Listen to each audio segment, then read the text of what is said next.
Hello and welcome. I'm going to be answering WAEC 2020 Biology Objective Past Question 35.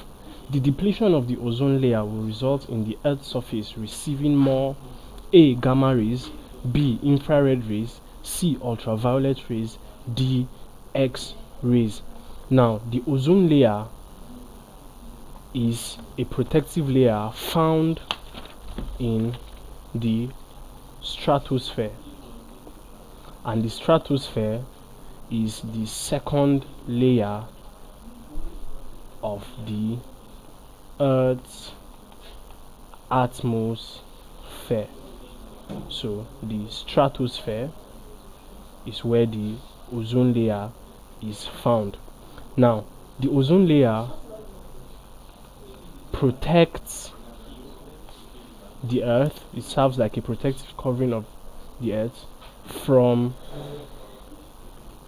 ultraviolet rays from the sun. So the sun emits ultraviolet rays or UV rays.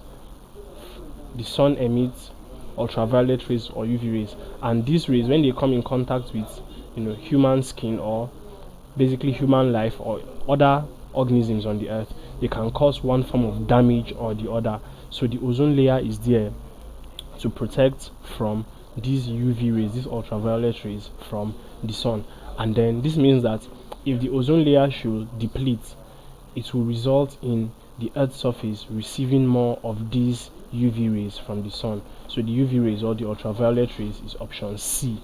So option C, ultraviolet rays, is the correct answer to this question. Thank you, and please subscribe to this channel for more videos and for more past questions and answers.